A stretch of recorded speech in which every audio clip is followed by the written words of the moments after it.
Goddess Beauties, welcome back to my channel. If you're new here, make sure you like, comment, and subscribe, and today we're combining two of my favorite things, narrated stories, true crime, and nail tutorials. Please be advised that the content on this channel includes detailed descriptions of true crime, mystery, and murder stories which may be distressing or triggering to some viewers. Viewer discretion is strongly advised, particularly for those sensitive to graphic depictions of violence, discussion of traumatic events, and mature themes. If you or someone you know is affected by any of the issues discussed, please consider seeking support from a professional. Now let's get into the story. The fall of Ivy Hollow, nestled between rolling hills and dense forests, the small town of Ivy Hollow was the epitome of New England charm. Every fall, the sleepy town came alive with the vibrant hues of autumn red, orange, and gold leaves carpeting the ground as pumpkins adorned porches and children eagerly prepared for Halloween. Ivy Hollow's annual Harvest Festival drew visitors from miles around, but this year, the picturesque town would be rocked by a crime that would haunt its residents for years. The mystery began on a cool October morning when Evelyn Moore, a local school teacher, was found dead in her home. Her body lay at the foot of the staircase, blood pooling around her head as shattered glass from a nearby window glittered in the early morning sunlight. Evelyn's death shocked the town, not only because she was beloved by everyone who knew her, but also because no one could imagine who would want to harm her. The discovery. It was a Tuesday morning when Daisy Turner, Evelyn's neighbor, walked up the stone path leading to the small, ivy-covered cottage. She and Evelyn had made a habit of walking to the local cafe for breakfast on Tuesdays, a routine they hadn't broken in over a year. But that morning, Daisy noticed something strange. The curtains were still drawn and the door was slightly ajar. Daisy knocked, calling out Evelyn's name, but there was no response. Cautiously, she stepped inside, her footsteps echoing in the eerie silence. As soon as she rounded the corner into the living room, she gasped. Evelyn's body lay sprawled at the base of the staircase, her auburn hair matted with blood. The pristine white blouse she wore was stained with crimson, and her eyes, wide open, stared blankly into the distance. Panicking, Daisy rushed outside and called the police. Within minutes, the Ivy Hollow Police Department arrived at the scene. Detective Marcus Hawley, a tall man with salt and pepper hair and a calm demeanor, took charge of the investigation. He had seen his fair share of deaths in his career, but there was something unsettling about Evelyn's death. The broken window suggested a break-in, but nothing in the house appeared disturbed. No drawers were opened, no valuables missing. The only thing that stood out was the position of Evelyn's body. She was lying on her back, as if she had fallen, but the angle didn't match the stairway. It was as if she had been placed there. The medical examiner arrived shortly after, carefully examining the scene. Blunt force trauma to the head, she noted, but this isn't consistent with a fall. The pattern of the injury suggests she was struck with something heavy. Detective Hawley looked around, searching for a potential weapon. His eyes landed on the fireplace, where a brass poker lay next to a few scattered logs. It looked like it had been recently used. He bagged it as evidence, but deep down, he knew this case wasn't going to be as simple as it seemed. Secrets in the shadows. As Detective Hawley and his team began questioning the townspeople, a different picture of Evelyn began to emerge. On the surface, she was the perfect teacher, kind, patient, and loved by her students. But as Hawley dug deeper, he discovered a web of secrets hidden beneath Ivy Hollow's idyllic exterior. Evelyn had recently broken off her engagement to Thomas Rook, a local contractor known for his temper. Thomas had been furious when Evelyn ended things, accusing her of leading him on and humiliating him in front of the town. Several neighbors reported hearing shouting matches between the two in the weeks leading up to her death, and many speculated that Thomas might have been involved. Hawley brought Thomas in for questioning. The man was visibly shaken, but adamant about his innocence. Yes, we argued, Thomas admitted, running a hand through his dark, unruly hair. But I loved Evelyn. I would never hurt her. She was going through something, detective. She was acting strange the last few months, secretive.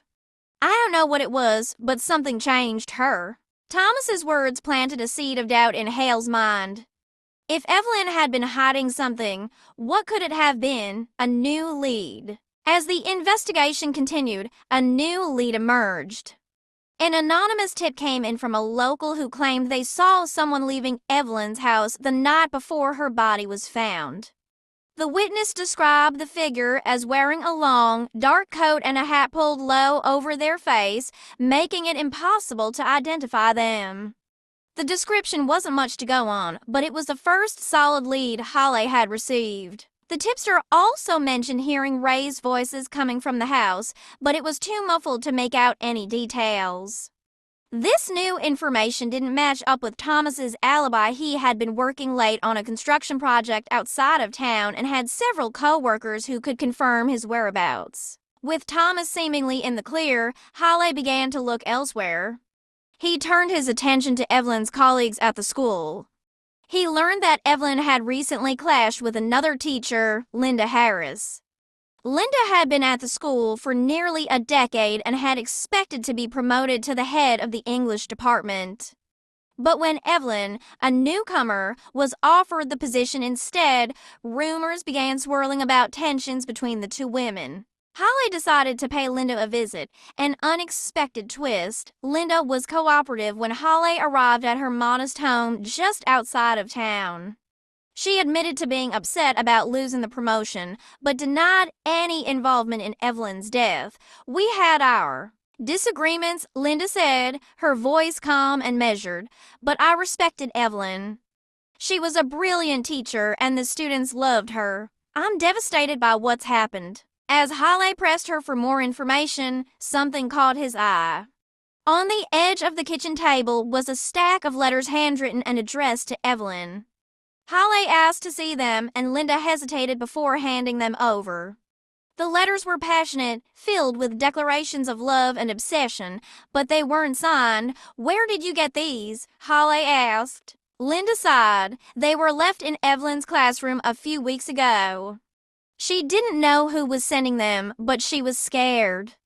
She thought about going to the police, but, well, I guess she didn't want to make a big deal out of it. The letters changed everything. Someone had been stalking Evelyn, watching her, obsessing over her every move. But who? The Harvest Festival. As the Harvest Festival approached, Ivy Hollow's residents tried to push the tragedy out of their minds. The town square was transformed with hay bales, scarecrows, and bright orange pumpkins.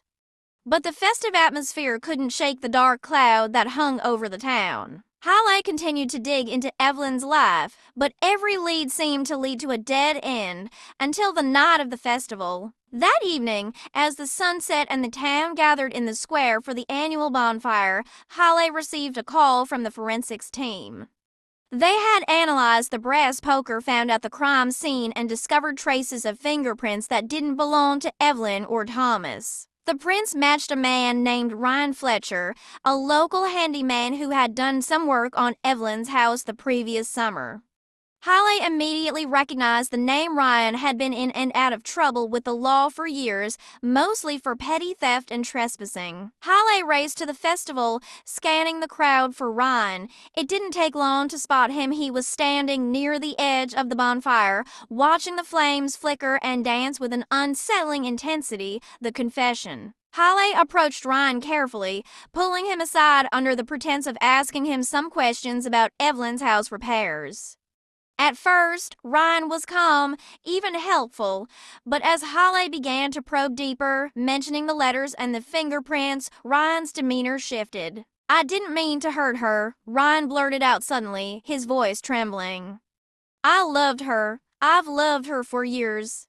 She didn't know it, but we were meant to be together.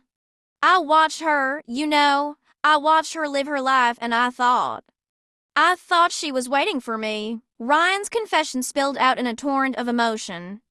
He had been the one sending the letters, the one watching Evelyn from the shadows. On the night of her death, he had gone to her house to confront her, to make her see that they were meant to be.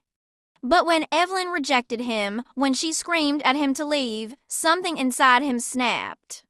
In a fit of rage, he grabbed the fireplace poker and struck her. "I didn't mean to kill her," Ryan whispered, tears streaming down his face. I couldn't let her go." The autumn leaves. Ryan was arrested that night, and the town of Ivy Hollow was left to pick up the pieces. The Harvest Festival continued, but it was a somber affair, the vibrant colors of fall now a bitter reminder of what had been lost.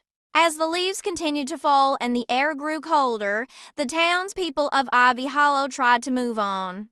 But the memory of Evelyn Moore and the darkness that had claimed her would forever be etched into the fabric of the town. And in the quiet moments, when the wind rustled through the trees and the last of the autumn leaves fell to the ground, the people of Ivy Hollow would always remember the teacher who had been taken from them far too soon. This fall-themed murder mystery draws on the beauty of the season while delving into the darker.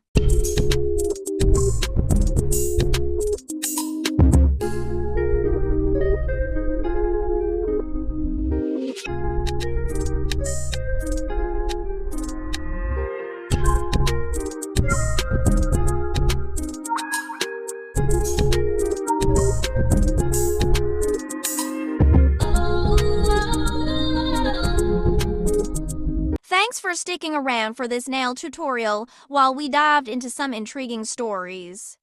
If you enjoyed this blend of beauty and narrated stories, don't forget to like, subscribe, and hit the bell icon so you never miss out on our unique content.